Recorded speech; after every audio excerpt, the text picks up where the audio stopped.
साथियों, स्वागत है आपका सुदृष्टि पीसीएस यूट्यूब चैनल पर। साथियों, यूपी ट्रिपल एससी की पेट परीक्षा के लिए दिसंबर 2020 से 5 अगस्त 2021 तक के करंट अफेयर्स की जो श्रृंखला चल रही थी, जिसमें 10 भागों में आपको टॉप 500 करंट अफेयर्स उपलब्ध कराए गए हैं। आज इसका 10वां और अंतिम भाग है। इसके साथ ही कुल 500 महत्वपूर्ण प्रश्न, करंट अफेयर्स के प्रश्न यहाँ पर पूरे हो जाएंगे। चलिए प्रारंभ करते हैं। देखते हैं प्रश्न संख्या 451। उत्तर प्रदेश के किस स्थान पर रामायण संग्रहालय और सांस्कृतिक केंद्र स्थापित किया जाएगा? तो यह कहाँ पर स्थापित किया जाएगा? राम सनेही घाट और बाराबंकी में है ये। अगला प्रश्न है प्रश्न संख्या 452। उत्तर प्रदेश के किस जिले को भारत सरकार की फोर्टिफाइड राइस योजना के अंतर्गत चुना गया है? तो यह चुना गया है चंदौली जिले को। यानी चंदौली जिले को भारत सरकार की एक फोर्टिफाइड राइस योजना है, इसके अंतर्गत चुना गया है। प्रश्न संख्या 453 है, कोपा अमेरिका 2021 फुटबॉल प्रतियोगिता को किस देश ने जीता है? तो इसको अर्जेंटीना ने जीता है। और किसको हराकर जीता है? तो ब्राज़ील को 1-0 से हराकर अर्जेंटीना ने कोपा अमेरिका 2021 फुटबॉल प्रतियोगिता जीत ली है।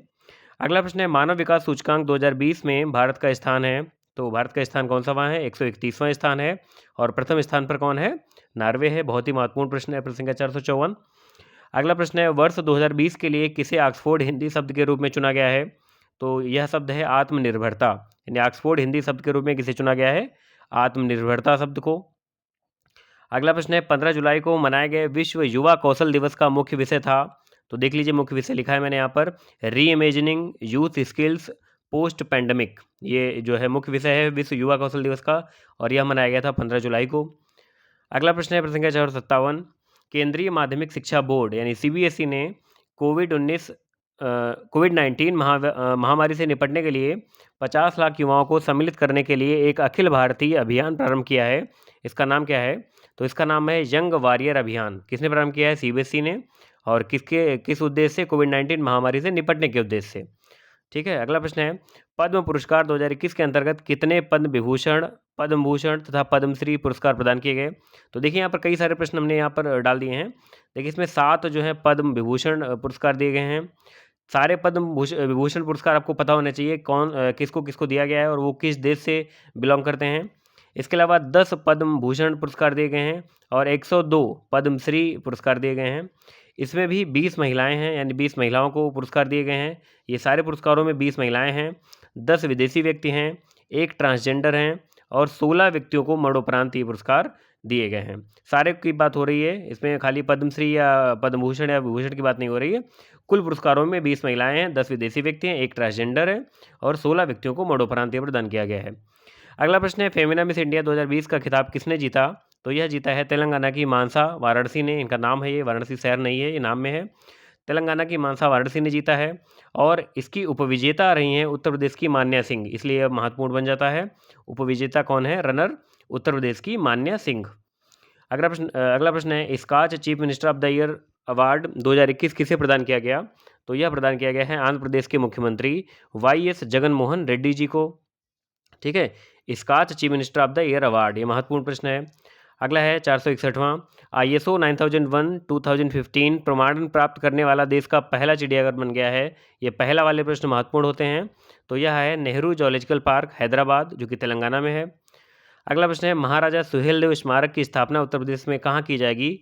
तो ये कहाँ के राजा थे? आप लोगों को पता होगा, बहराइच के राजा थे और इसकी स्थापना कहाँ की जा रही है? बहराइच में ही की जा रही है। अगला प्रश्न है, किसने विश्व की सबसे बड़ी 67 वर्ग मीटर पेंटिंग बनाकर गिनीज बुक में नाम दर्ज कराया है? तो इनका नाम है नेहा सिंह। किसने? नेहा सिंह ने सबसे बड़ी 67 वर्ग मीटर की पेंटिंग बनाकर गिनीज बुक में अपना नाम दर्ज कराया है। अगला प्रश्न है, भारतीय आईटी उद्योग का जनक माने जाने वाले किस महान व्यक्ति का नवंबर 2020, ये नवंबर लिखा है, नवंबर 2020 में निधन हो गया? इनका नाम है फ़कीर चंद कोहली।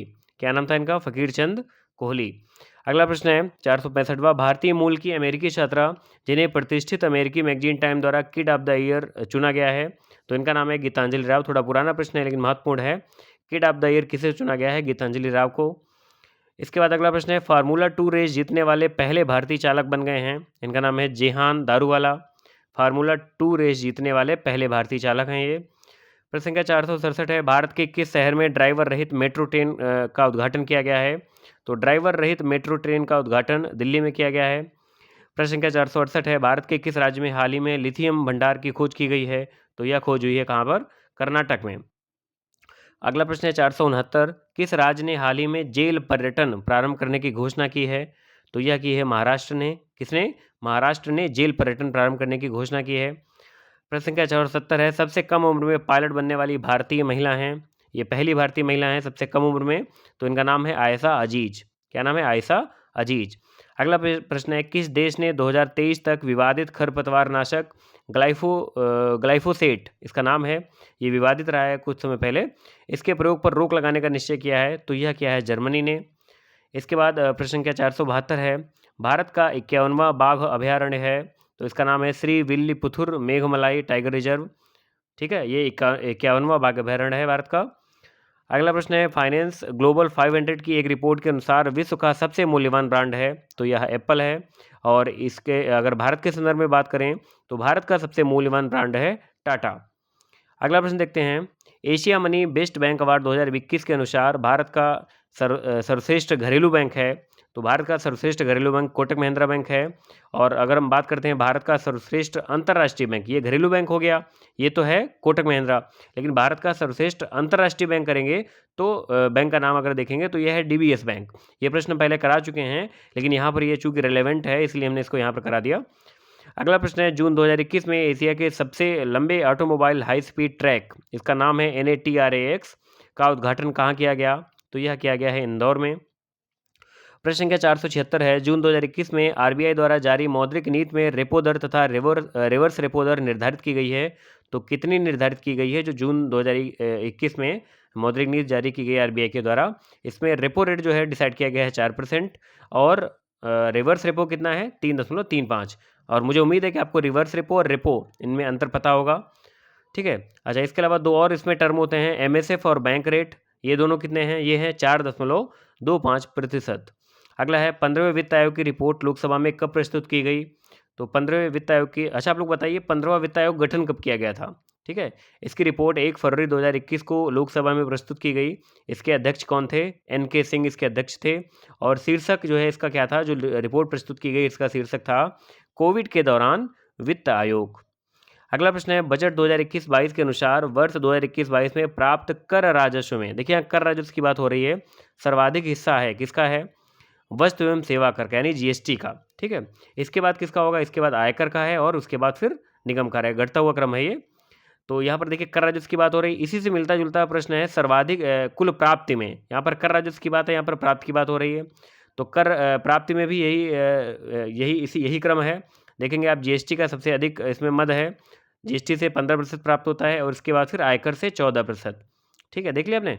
चलिए अगला देखते हैं, उत्तर प्रदेश आर्थिक समीक्षा 2020-21 में मनरेगा मजदूरी दर को ₹182 प्रति मानव दिवस से बढ़ाकर कितना निर्धारित किया गया है?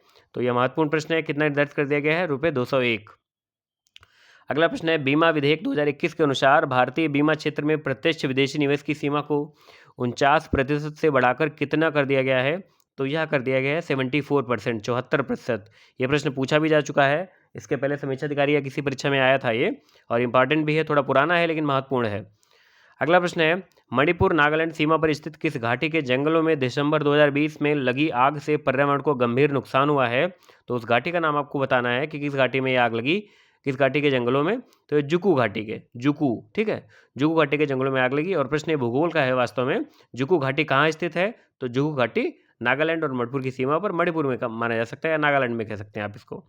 चलिए अगला प्रश्न है, माइक्रोसॉफ्ट ने अपने किस ब्राउजर को जून 2022 से बंद करने की घोषणा की है?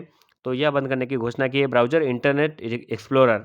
ठीक है, ये पहले बहुत फेमस था, धीरे धीरे करके प्रचलन से बाहर हो गया और यूज नहीं होता है, तो इसलिए माइक्रोसॉफ्ट ने इसको बंद करने की घोषणा की है। अगला प्रश्न है, 15 मई 2021 को किस मानव रहित पोत ने अटलांटिक महासागर को पार करने के लिए अपनी यात्रा शुरू की? तो इस पोत का नाम क्या है? इस पोत का नाम है मेफ्लावर 400, मेफ्लावर 400। MAV महीने वाला है मई, आई थिंक यही है, क्योंकि मई में प्रारंभ किया गया, तो इसका नाम मेफ्लावर 400 है। अगला प्रश्न है, 106 वर्ष पुराने किस नरसंहार को औपचारिक मान्यता प्रदान करने वाले जो बाइडेन पहले अमेरिकी राष्ट्रपति बन गए हैं? तो यहाँ पर नरसंहार का नाम पूरा पूछा जा रहा है, तो यह है अर्मेनियाई नरसंहार। प्रश्न संख्या 486 है, किस देश ने नई डिजिटल मुद्रा बिटकॉइन को ब्रिटकॉइन, देखिए यहाँ पर गौर कीजिए, बिटकॉइन नहीं है, क्या है? ब्रिटकॉइन है, ब्रिटकॉइन को जारी करने की घोषणा की है। तो नाम में ही छिपा हुआ है ब्रिट, यानी ब्रिटेन। ठीक है, तो किसने घोषणा की है? ब्रिटेन ने की है।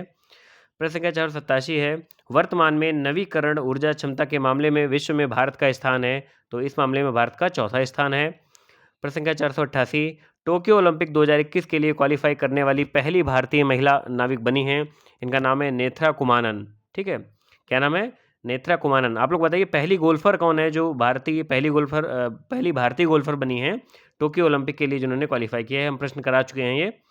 अगला प्रश्न है, फॉर्च्यून पत्रिका द्वारा मई 2021 में जारी दुनिया के 50 महानतम लोगों की सूची में शीर्ष 10 में शामिल एकमात्र भारतीय हैं। तो ये कौन है? भारतीय हैं सीरम इंस्टीट्यूट के सीईओ अदार पूनावाला। ठीक है, शीर्ष 10 में एकमात्र भारतीय हैं जो शामिल हैं। अगला प्रश्न है, 8 जून 2021 को मनाए गए विश्व महासागर दिवस के अवसर पर किस महासागर को दुनिया के 5वें महासागर की मान्यता प्रदान की गई है? तो यह है दक्षिणी महासागर, यानी दक्षिणी महासागर अब दुनिया का 5वां महासागर है। अगला प्रश्न है, किस अफ्रीकी देश के राष्ट्रपति की अप्रैल 2021 में विद्रोहियों के विरुद्ध संघर्ष के दौरान मृत्यु हो गई? तो ये हैं चाड के राष्ट्रपति और इनका नाम है इदरीस डेबो इतनो। ठीक है, इनकी जो है अप्रैल 2021 में विद्रोहियों के विरुद्ध संघर्ष के दौरान मृत्यु हो गई थी। अगला प्रश्न है, फॉर्च्यून द्वारा मई 2021 में जारी विश्व के महानतम 50 नेताओं की सूची में किसे शीर्ष स्थान प्राप्त हुआ है? तो यह प्राप्त हुआ है न्यूजीलैंड की प्रधानमंत्री जेसिंडा आर्डन को। किसको? जेसिंडा आर्डन को। अगला प्रश्न है, गणित का नोबेल पुरस्कार कहा जाने वाला एबल पुरस्कार। तो यहाँ पर देख लीजिए सबसे पहले कि गणित का नोबेल पुरस्कार किसे कहा जाता है? इसकी ये कहा जाता है एबल पुरस्कार को। तो एबल पुरस्कार 2021 किसे प्रदान किया गया है? तो इनका नाम है लास्लो लोबाज और अवी विगडर्सन। अगला प्रश्न है, हिंदी भाषा के लिए साहित्य अकादमी पुरस्कार 2020 किसे प्रदान किया गया है? तो यह प्रदान किया गया है हिंदी भाषा के लिए अनामिका को। और किस कृति के लिए? उनके कविता संग्रह टोकरी में दिगंत थेरी गाथा 2014 के लिए। इसके अलावा अंग्रेजी भाषा देख लेते हैं क्योंकि यही 2 भाषाएं महत्वपूर्ण है जिनसे प्रश्न बन सकता है साहित्य अकादमी पुरस्कार से संबंधित। अंग्रेजी भाषा के लिए अरुंधति सुब्रमण्यम को। इनकी कविता संग्रह when God is a traveller इसके लिए प्रदान किया गया है, और when God is a traveller के लिए। ठीक है, तो दोनों कृतियां देख लीजिए और किसको दिया गया ये भी देख लीजिए। अगला प्रश्न है, विश्व की 10वीं सबसे ऊंची पर्वत चोटी माउंट अन्नपूर्णा पर फतह हासिल करने वाली पहली भारतीय महिला पर्वतारोही बन गई हैं। इनका नाम है प्रियंका मोहिते। प्रश्न संख्या 496 है, बाघों की संख्या को दोगुना करने के 10 वर्षों के लक्ष्य को 4 वर्षों में प्राप्त कर लेने के कारण पहला अंतर्राष्ट्रीय TX2 पुरस्कार किसे प्रदान किया गया है? पुरस्कार का नाम है TX2 पुरस्कार। और यह किसे प्रदान किया गया है? चूँकि बाघों की संख्या टाइगर की संख्या दोगुनी करने के पर्पज से प्रारंभ किया गया था, इसलिए इसका नाम T×2 या TX2 कहते हैं, ये इसका नाम रखा गया है। तो ये पुरस्कार प्रदान किया गया है पीलीभीत टाइगर रिजर्व को। उत्तर प्रदेश से जुड़ा हुआ प्रश्न है, बहुत अच्छी बात है कि बाघों की संख्या दोगुनी करने के मामले में पीलीभीत टाइगर रिजर्व को यह पुरस्कार प्रदान किया गया है। अगला प्रश्न देखते हैं, भारत का पहला चमड़ा पार्क कहाँ स्थापित किया जाएगा? तो यह स्थापित किया जाएगा कानपुर, उत्तर प्रदेश में। प्रश्न संख्या 498 है, विश्व वायु गुणवत्ता रिपोर्ट 2020 के अनुसार उत्तर प्रदेश का कौन सा शहर दुनिया का दूसरा सबसे प्रदूषित शहर है?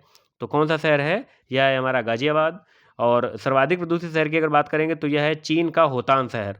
अगर दुनिया का दूसरा सबसे प्रदूषित शहर बात करेंगे इस रिपोर्ट के अनुसार तो वह गाजियाबाद है। और पहला कौन सा है? चीन का शहर है होतान। प्रश्न संख्या 499 है, ग्लोबल स्टार्टअप इकोसिस्टम इंडेक्स 2021 में भारत का स्थान है, कौन सा स्थान है? 20वां स्थान है। और प्रथम स्थान पर कौन है? अमेरिका है। प्रश्न संख्या 500वां है और ये अंतिम प्रश्न है, 51वें अंतर्राष्ट्रीय फिल्म महोत्सव 2021 में किसे पहली बार शुरू किए गए भारतीय व्यक्तित्व पुरस्कार से सम्मानित किया गया? तो ये पहली बार शुरू किया गया पुरस्कार, इसका नाम है भारतीय व्यक्तित्व पुरस्कार। और किसको दिया गया है? ये दिया गया विश्वजीत चटर्जी को। और इसमें एक और अवार्ड दिया गया है लाइफ टाइम अचीवमेंट अवार्ड, ये मिला है इटली के सिनेमेटोग्राफर, इनका नाम है विक्टोरिया स्टोरारो। क्या नाम है? विक्टोरिया स्टोरारो, इनको दिया गया है। तो दोनों ही प्रश्न महत्वपूर्ण है। इस प्रकार से कुल 500 महत्वपूर्ण करंट अफेयर्स के प्रश्न मैंने यहाँ पूरे करा दिए आपके। UPSSC की पेट परीक्षा 2021 में शामिल होने वाले सभी परीक्षार्थियों को हार्दिक शुभकामनाएं। इसके अलावा कुछ सुझाव हैं जो हम आपको देना चाहेंगे। चूँकि परीक्षा कल होनी है, आप लोग सबसे पहले क्या करिए, जल्दबाजी नहीं करनी है, प्रश्न को अच्छे से पढ़िए। प्रश्न में निहित अर्थ या उसमें शब्दों का खेल जो होता है, हाँ या नहीं, इस प्रकार से जो शब्द नहीं जहाँ पर लिखा होता है उसको तुरंत अंडरलाइन कर लीजिए। इसके अलावा विकल्प चयन करते समय अपने उत्तर तक पहुँचने से पहले चारों विकल्पों को अच्छे से देख लीजिए। केवल एक विकल्प देखकर ही उसको सही उत्तर मानकर टिक ना लगाइए, क्योंकि कई बार ऐसा होता है और ऑलमोस्ट ऐसा होता है कि विकल्प बहुत नज़दीक सेट किए गए होते हैं और हम गलती कर जाते हैं और बाद में फिर पछताना पड़ता है। और एक एक अंक यहाँ पर बहुत महत्वपूर्ण है। इसके अलावा ओएमआर सीट आपको जब मिले तो उसकी सारी प्रविष्टियाँ ध्यान से भरिए। विशेष रूप से पेपर कोड, क्योंकि हमने कई देखा है कि कई साथी जो होते हैं हमारे, वो प्रश्न पत्र मिलता है तो उसमें पेपर कोड जो ABCD या 1 2 3 4 जो भी मिलता हो, जो भी मिले आपको, उसको भरने के बजाय क्या करते हैं, प्रश्न पत्र को थोड़ा इधर-उधर पलट के देखने लगते हैं। ठीक है? तो ये मत करिए, क्योंकि आपने अगर प्रश्न वहाँ पर कोड नहीं भरा होगा तो आपका ओएमआर सीट का मूल्यांकन नहीं होगा। सबसे पहला काम ये करिए, आप प्रविष्टियाँ सही से भरिए और उसमें पेपर कोड जो है वो सही से भरिए। आपने बहुत अधिक मेहनत की है, आत्मविश्वास बरकरार रखिए कि आप मानिए कि आपने जो पढ़ा है वही सब आएगा, आपका पेपर बहुत अच्छा होगा। इसके अलावा इसमें आपको पता होगा 1/4 नेगेटिव मार्किंग है, तो आपको किस तरीके से सारे प्रश्न हल करने हैं। चूँकि 1/4 नेगेटिव मार्किंग में अगर आप सारे प्रश्न भी हल करेंगे तो बहुत अधिक अंतर नहीं पड़ेगा, बशर्ते आप एक सुनियोजित तरीके से, वैज्ञानिक तरीके से सारे प्रश्नों को हल करें। तो आपको इस आगामी परीक्षा के लिए जो कि कल होने वाली है, इसके लिए बहुत-बहुत शुभकामनाएँ। धन्यवाद।